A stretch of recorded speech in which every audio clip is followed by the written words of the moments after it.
Olá, estudantes do nono ano, professores, professoras, responsáveis e todos que nos acompanham. Tudo bem com vocês? Eu espero que sim. Eu sou a professora Silene Félix e hoje irei moderar a aula do professor Mauro Faria. O título da nossa aula é, vamos lá, Revisando Figuras de Linguagem, parte 1. Tema da aula, a figura de linguagem. Ou melhor, a linguagem figurada. Objetivos da aula: revisar figuras de linguagem e analisar possíveis efeitos de sentido quanto a seu uso em texto poético literário. Professor Mauro, tudo bem com você? Tudo bem, professora Silene? Olá, professores, alunos, todos que estão nos acompanhando. Bem-vindos a mais uma aula de língua portuguesa. Hoje a nossa aula é a segunda, do terceiro bimestre. A gente falando sobre revisão de figuras de linguagem. Na aula passada a gente falou um pouquinho sobre a linguagem conotativa e denotativa. Hoje a gente vai entrar um pouquinho mais já na figura de linguagem. Então, só para vocês entenderem, é uma sequência de aulas aí de 6 aulas. A gente vai discorrer aí sobre a figura de linguagem, sobre os efeitos que ela tem nos textos, como a gente pode interpretar, como a gente pode usar, que é uma coisa que enriquece demais os nossos textos. Bom, como a professora Silene já adiantou o objetivo e o tema da aula, a linguagem figurada, vamos agora aos conteúdos. Vamos lá. Outro conteúdo, obviamente, figuras de linguagem, e a gente vai ter também um poema, o poema Isto, de Fernando Pessoa, para a gente poder apreciar e analisar, para apreciação e análise. Vamos começar então? Vamos lá, para começar, eu vou pedir para que vocês respondam se vocês lembram de alguma figura de linguagem, o nome, qual o efeito que ela causa, e dá um exemplo para a gente. Então manda lá na resposta qual figura de linguagem você se lembra e um exemplo do uso dela em alguma frase ou um texto. Vou dar um minutinho para vocês e a gente já volta.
Recebemos algumas contribuições aqui. As participações são do Provaldirene, diz personificação. Aí vamos lá, subiu a resposta, não consigo encontrá-la. Você conseguiu ver aí, Pro?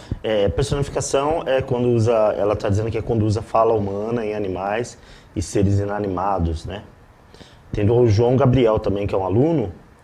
Ele está dizendo a metáfora ocorre quando se faz qualquer comparação sem utilizar expressões que indiquem que uma comparação está sendo feita, como tanto quanto, parece, entre outras. Conseguiu subir aí já? Sim, a metáfora, David diz, a metáfora, ela é uma figura de linguagem que produz sentidos conotativos através de comparações. Sim. Aí também... Tinha uma antes, o Pro Ronaldo tinha falado da ironia. Isso, ironia. Ele é bem educado, porque fala sempre palavrões. Ele deu um exemplo de ironia. Educado porque fala palavrões. Alguém colocou onomatopeia, mas não colocou o sentido. E foram essas, exemplos, Não tem sentido o exemplo que ele queria associar. O João Vitor está perguntando, conseguem ler minha mensagem? Consigo ler sua mensagem, João Vitor. Manda um exemplo e a resposta, que a gente lê de novo a sua mensagem.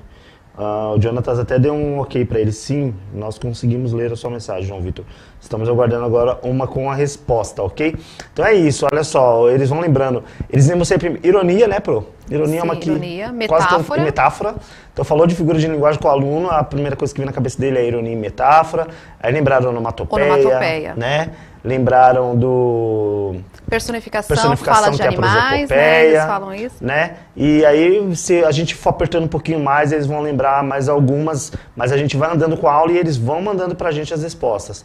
Vamos ver aqui, ó, então, retomando só o que é figura de linguagem, o conceito, tá aí, ó. Figuras de linguagem são estratégias que o orador ou o escritor pode aplicar ao texto para conseguir um determinado efeito na interpretação do ouvinte, que é o leitor. Podem relacionar-se com aspectos semânticos, que é de sentido, significado, fonológicos, que é do som, da pronúncia, ou sintático, que aí é da construção da frase, das palavras afetadas, ok? Então, você vê que é um efeito que a gente pode usar, uma estratégia de efeito que a gente pode usar dentro das nossas frases, do nosso texto, para poder transmitir uma ideia de uma forma diferente, não aquela objetiva, não aquela que é estanque ali do dicionário, né? Mas trazer uma coisa mais abrangente. Então, deixa a frase geralmente mais rica de sentido, né? Vamos continuando aí, ó. Nós trouxemos algumas figuras que a gente vai abrir hoje com vocês o conceito e exemplos, tá? Só algumas, porque figuras de linguagem são inúmeras, né? Então a gente trouxe algumas aqui para a aula de hoje para a gente lembrar. Primeiro está na tela para vocês, ó. Metonímia, que é o emprego de uma palavra ou expressão no lugar de outra, com a qual se mantém uma relação de proximidade. É uma palavra, pode deixar na tela, tá? É uma palavra que você usa uma palavra que é próxima da outra por familiaridade, né? Por fazer parte do mesmo campo semântico, ou porque tem relação entre elas no sentido do contexto que as pessoas vivem. Então a gente usa essa palavra em substituição da outra e a frase continua tendo sentido, tá? Por exemplo, troca do todo pela parte, autor pela obra, efeito pela causa e etc. Aí eu trouxe um exemplo, ó. Todo ser humano precisa ler Fernando Pessoa. Quando eu coloco ler Fernando Pessoa, dá a impressão de que é ler, no sentido denotativo, seria ler a pessoa, né, o autor. Mas na verdade a gente não lê o autor, a gente lê a obra que ele produziu, que ele escreveu. Então isso é uma metonímia, tá vendo? Quando você fala isso, as pessoas entendem. Raramente vai ter uma pessoa que vai falar, nossa, você leu o cara, né? A maioria já vai entender que você está se referindo às obras dele. Então metonímia é isso, essa substituição que tem de uma palavra pela outra, mas que causa o sentido que você espera. Olha lá, nesse caso é o autor pela obra. Então eu falei do autor, mas na verdade estava querendo dizer a obra. Aí se alguém tiver mais exemplos de metonímia, pode mandar para a Pro aqui que ela vai me interrompendo e a gente fala, tá? Não tem problema, mesmo que eu estiver em outra, a gente fala o exemplo que vocês mandarem. Vamos lá, prosopopeia. A prosopopeia, como já foi dita no início na checagem, um professor usou a personificação, que é a prosopopeia. Então a prosopopeia ocorre quando se atribui a seres inanimados, seres que não são humanos, características próprias de seres animados. Isso é personificação. Aí só teve um pouco de equívoco, porque não é só seres inanimados, seriam também os animais, né? Então, quando se atribui a seres que não são humanos, características que são próprias dos humanos, né? Então, coisas, objetos, animais. Então, a gente fala que, por exemplo, nos filmes, nas animações, né? Nos animes, nos filmes, nas fábulas, né? A gente coloca que animais, ou seres da natureza, ou objetos, assumem papel que são dos humanos. Né, falam, conversam, lutam, né, sei lá, fazem série de coisas que são próprias dos seres humanos. E a ideia de fazer isso é exatamente para trazer lições para os seres humanos. Então a gente usa muito aí a prosopopeia ou personificação, como foi dito pelo professor, tá? Vamos para a próxima. Aí, ó, a palavra está aqui, ó. O exemplo. As nuvens cansadas despejaram o aguaceiro. As nuvens cansadas. Canseira é uma característica própria do homem, né? Ou de um animal, mas assim, nesse caso, a gente está mostrando uma característica que não é numa nuvem, por exemplo, né? Então, essa atribuição a gente chama de prosopopeia, ok? Próximo, ironia. A muito conhecida ironia. Consiste no uso da palavra ou expressão em sentido contrário ao literal, sentido contrário àquele que você espera, que você conhece, com efeito satírico, que é de zombaria, e ou depreciativo, ou seja, querendo trazer uma maledicência, né? Falar mal, falar alguma coisa que seja degradante para quem ou do que você estiver falando, né? Então a gente está usando ironia. Exemplo, frio, chuva e meu ônibus atrasou. enfim, só felicidade. Frio, chuva e meu ônibus atrasou. São 3 afirmações que já trazem pra gente um pouquinho de coisa negativa. Aí de repente ela coloca, enfim, só felicidade. Essa felicidade não combina com o que foi falado antes. Então, aí, uma ironia. Pode pôr na tela de novo para eles, que eu vou grifar. Olha só, a felicidade não combina com o que ele estava dizendo antes. Pode ser até que o frio e a chuva seja uma coisa boa para ele. Mas quando ele coloca meu ônibus atrasou, aí já mostra que ele está mostrando partes negativas, né? Então, a felicidade, que é uma coisa muito positiva, não combina. Por isso, a ironia está dizendo algo que ele não queria dizer. Talvez ele está querendo dizer o contrário, né? Ou seja, muita angústia, muita raiva. O que ele diria ali, Pro? Então, muita ira, sei lá. ele ficou nervoso. Eu lembrei do exemplo que o professor já falou, né? Muito educada a pessoa, mas só fala palavrões, sim, né? Sim. Trata mal o outro. Então, como é educada essa pessoa, né? Na fala, a ironia fica mais visível com os nossos gestos, com a outra parte metalinguística, com, né? E a fala, o olhar, o jeito, né? Nossa, que dia lindo hoje, né? Por isso que é chamada uma figura de pensamento, né? Porque ela não tem... você não percebe, obviamente... Nem toda vez você percebe ela na escrita, você vai perceber mais no contexto. Às vezes, por exemplo, uma pessoa poderia dizer assim, mas o ônibus atrasar, o frio e a chuva poderia ser uma questão de felicidade para ele, porque ele não queria ir para o lugar onde ele ia, trabalho, escola e tal. Então, na escrita fica muito confuso. Agora, na fala, o gestual, a forma de falar, né, o tom de voz, todos os aspectos não linguísticos, não verbais, desculpa, eles acabam ajudando você a entender que é uma ironia, né? Então a ironia tem essa característica. Próximo é a catacrese. A catacrese também é muito conhecida. É uma metáfora de uso comum, ou seja, começou como metáfora, era um exemplo, e de repente essa metáfora se consagrou e ficou assim. Então hoje, quando a gente fala de catacrese, a gente fala o seguinte, que na língua que a gente usa, usual, a gente não consegue encontrar outra palavra que substitua essa que já ficou consagrada. Então a metáfora ficou consagrada nesse caso. Já foi incorporado ao vocabulário por conta de não haver um termo específico que o determine. Então, exemplo, ele a protegia como a menina dos olhos. Se você for no oftalmologista, ele vai dar um nome, né, para a menina dos olhos. Eu nem sei se tem, mas pode ser que tenha. Se você for conversar com alguém mais técnico, ele vai falar o nome, mas no geral as pessoas vão falar menina dos olhos, né, ou essa bolinha preta, né, dentro dos seus olhos, né, de alguma coisa. Então assim, perceba como não se encontra outra palavra às vezes, você já se consagrou tanto que você não consegue falar de outra forma. Por exemplo, eu vou embarcar agora no avião, né? Embarcar no avião. O avião não é lugar de embarcar, né, Pro? Eles usaram alguns substantivos aqui para tentar contextualizar. Pode pupila, falar. íris. Isso. Boa, né? Boa. A pupila, eu tinha esquecido da pupila. Muito fácil essa. Eles mandaram mais alguma? Quando eles mandarem, pode interromper, viu, Pro? Aí, conforme você foi falando, explicando algumas figuras, eles mandaram. Aqui a ironia, eles falaram que usam muito, então Sim, muito no dia a dia, né? Eles gostam bastante. Falar, até alguém comentou, a minha vida é uma ironia, quer dizer que gosta de ficar Já no fez uma deboche, ironia. né? A vida no deboche. Depois apareceram as outras figuras e estão comentando aqui. Catacrese apareceu agora, que é o que você está falando do braço do sofá. Sim. Quebrei o braço do sofá. Quebrei o braço do sofá. E não engessou o braço do sofá. Quebrei o braço da mesa, o pé da mesa. Nossa, eles quebraram muito aqui. O outro até falou aqui, tudo. que quebrou o pé e que dia agradável. Ele colocou alguma no contexto. Ai, que dia agradável. Acabei de quebrar meu pé, né? Tipo, ironia. Não tá nada agradável. Que legal, é isso mesmo. Então, a menina dos olhos, ele protegia como a menina dos olhos, ou seja, usando um termo que se consagrou para se referir à pupila, muito bem lembrado pelo aluno aí. Vamos Foi a ao Pro próximo. Maristela. Foi a Pro? Muito obrigado, Pro. Olha lá, eu até grifei, põe na tela para eles, a menina dos olhos é a expressão que gera catacrese. Comparação. Semelhante à metáfora, traça um paralelo entre termos que apresentam relação de semelhança, mas esta vem com a presença de um conectivo comparativo. Então, a comparação e a metáfora são semelhantes. A diferença é que quando você faz a comparação, a própria palavra já diz, tem que ter um termo comparativo, ou seja, aquele termo que a gente usa igual a, parecido com, semelhante a, tal qual. E quando você usa esses termos, aí você está fazendo uma comparação explícita, né? Quando você não usa, a gente chama de comparação implícita, que seria a metáfora. Então, olha o exemplo lá. Quando acordava, parecia uma fera enjaulada. Eu poderia colocar, quando acordava, era uma fera enjaulada. Se fosse era uma fera enjaulada, seria a metáfora. Mas como eu coloquei parecia, aí eu estou explicitando que há uma comparação. Muito bem. E a última aqui, eu acho que é a última dessa sequência que a gente vai fazer, é a sinestesia. Ocorre quando se quer transmitir sensações, mas se combinam palavras de forma a mesclar diferentes órgãos do sentido. Vamos explicar melhor isso aí? Você quer explicar essa aí, Pro?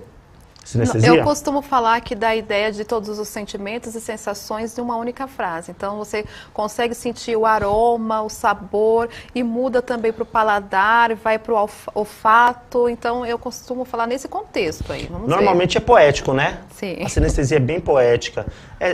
Assim, o poeta ele quer transmitir de tal forma que ele cruza, né, os sentidos. E às vezes você está falando de uma coisa que é própria de um sentido em relação ao outro. Fica meio confuso nisso aí, mas assim, poeticamente ele é bem aceitável e casa muito bem, tá? Vamos ver aí, ó, esse daí que eu coloquei o exemplo. O cheiro verde do campo já traz uma paz. Então aí nessa frase mesmo já dá para analisar, ó, deixa aí. O cheiro verde do campo.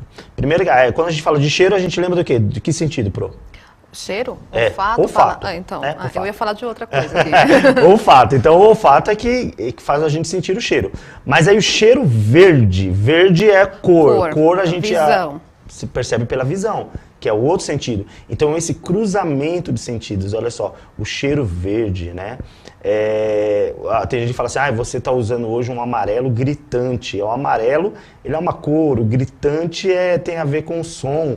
Então você vê como se a gente fica mesclando aí sentidos que não são, na parte biológica, não são próprios, mas que na escrita, no texto, a gente consegue fazer esse cruzamento e gera sentido, e fica legal, né? Tem coisa que até se consagra, né? Sim, o cheirinho do café fresquinho também traz algumas sensações, então também dá para criar essa questão aí sinestésica e poética também, o cheirinho do café, o que ele te remete, né? Pois é, até a música do Djavan que fala o cheiro desse azul, né? Quem quiser ouvir aí a música azul dele, ele fala o cheiro de azul, então mostra isso, é o cheiro, né, que é o olfato, o azul com a visão. Muito bem, vamos que a nossa aula não espere. Então aí tá grifado para vocês, ó. Põe na tela para eles. Olha lá, cheiro verde é o termo que especifica a sinestesia. Tem a antítese ainda. A antítese é a questão do oposto, né? Consiste no uso de palavras ou termos de sentido com sentido oposto. É relação de antonímia, ou seja, é um antônimo. Antítese não se confunda com paradoxo, tá? Paradoxo também vai falar de oposto, mas é o oposto que se permite, tá? A antítese vai falar de coisas que são opostas mesmo. Então, eu dei o exemplo aí, ó. Para todo bom início, há um fim inesperado. Então, início e fim, palavras que são opostas e estão na mesma frase. Isso aí é a antítese, tá? O paradoxo ele vai entrar um pouquinho mais na parte filosófica, por exemplo. As coisas opostas elas se juntam e funcionam, né, de certa forma, né? A gente pode lembrar de exemplos, por exemplo, assim, odeio te amar, né? Nossa, como é péssimo te amar. Então você fala de coisas opostas, mas que realmente elas meio que acontecem, elas funcionam dentro de uma circunstância, né? Pode ser poética e pode ser até real, né? A forma A Pro Heloísa coloca, tenho por ele amor e ódio. Isso aí seria antítese, Isso, e colocar na mesma frase palavras de sentido oposto. Vamos continuando, porque ainda tem muita coisa e a aula, o reloginho ali não para. Olha lá, poema. Então, quando a gente está falando voltando, quando a gente está falando de linguagem figurada, a gente vai falar muito de poema. Por quê? Porque os poemas são aqueles que mais usam a linguagem figurada, tá? Por isso que nessa aula de hoje a gente trouxe um poema do Fernando Pessoa. Primeiro vamos lembrar o que é poema, olha lá. Poema é um gênero textual que permite a criação de novos sentidos e significados às coisas. Nesse gênero textual, o poeta, munido de muita inspiração, criatividade, inteligência, entre outros atributos, vai além do básico e transmite a sua mensagem de maneira única. Por conta disso, é comum encontrarmos figuras de linguagem em textos poéticos. Leia o poema e observe como a linguagem foi trabalhada para a construção de sentido a partir de efeitos realizados pelo uso das palavras em sentido conotativo. Então vamos ao poema, vamos ver lá. Poema Isto, tá? Do autor Fernando Pessoa. Vamos lá, vamos à leitura. Dizem que finjo ou minto, tudo que escrevo, não. Eu simplesmente sinto com a imaginação, não uso o coração. Tudo que sonho ou passo, o que me falha ou finda, é como que um terraço sobre uma outra coisa ainda. Essa coisa é que é linda, Por isso escrevo em meio do que não está ao pé, livre do meu enleio, sério do que não é. Sentir, sinta quem lê. Fernando Pessoa, de 1933. É o poema Isto. É sobre ele que a gente vai fazer as atividades agora. Então, vamos às atividades. Atividade 1. Qual é o tema explorado no poema? Eu não vou dar tempo, porque eu já estou vendo que o reloginho está doidinho ali. Então, eu já quero que vocês mandem a resposta e a gente já vai interagindo. Qual é o tema explorado no poema que vocês leram? Junto comigo, obviamente. Qual o tema que ele explora? Eu vou pedir para pôr na tela de novo, para eles darem uma lida. Olha lá, ó. Qual que é o tema que está sendo explorado? Dizem que finjo ou minto tudo que escrevo? Não, eu simplesmente sinto com a imaginação, não uso o coração. Tudo que sonho eu passo, o que me falha eu findo, é como que um terraço sobre outra coisa ainda. Essa coisa é que é linda. Por isso escrevo em meio do que não está ao pé, livre do meu enleio, sério do que não é. Sentir, sinta quem lê. Então, qual que é o tema explorado nesse poema? Vamos ver se eles mandaram. A Cibele, aluna da professora Priscila, coloca sentimento. Sentimentos. O Pro Antônio, criação poética. O João Vitor, sentimentos. Sentimentos. Que mais? Vamos ver aqui. Chegando mais uma. Ele fala sobre o poema. Não é poema? Aí a Ana Clara, da Miquema, aí coloca assim, envolve sentimentos. A aluna Ana Clara responde que envolve sentimentos. Falar sentimentos até é engraçado. Eu acredito que o poeta sempre tem sentimentos, porque sentimentos a gente escreve o tempo todo com sentimentos, né? Depende de qual que é.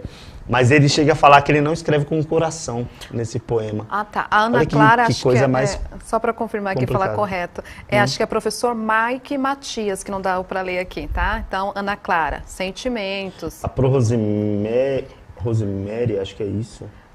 Rosemary, o poeta traz sentimentos, a Pro Rosemary fala ato de escrever. Ato de escrever, gostei dessa. O sentimento que quem lê ou escreve, a Daniela fala, que é do professor Felipe. A gente pode dizer que ele está fazendo aí um poema metalinguístico, porque ele está falando do ato de escrever. Agora chegou essa resposta, metalinguagem. Metalinguagem. Porque ele fala sobre como ele produz o poema, né? Então, eles dizem que eu minto, que eu sei. Não, eu escrevo aquilo que eu sinto, eu não escrevo com o coração, tal. Então, ele está falando, assim, do ato de escrever o poema, de como ele escreve o poema, né? Vamos à atividade 2. No poema, o eu poético, que no caso é quem está falando, né? Seria o narrador aí do poema, se a gente pudesse falar assim. Ele relata o seguinte: eu simplesmente sinto com a imaginação, não uso o coração. Qual sentido esses versos querem transmitir? A qual figura de linguagem podemos relacionar esse efeito de sentido? Então a primeira pergunta é qual sentido que ele quer transmitir com esse eu simplesmente sinto com a imaginação, não uso o coração. E depois, quando ele diz a qual figura de linguagem podemos relacionar esse efeito de sentido, né, de simplesmente sentir com a imaginação e não usar o coração. Vamos ver se o pessoal manda aí. Vamos lá, tá chegando as outras respostas.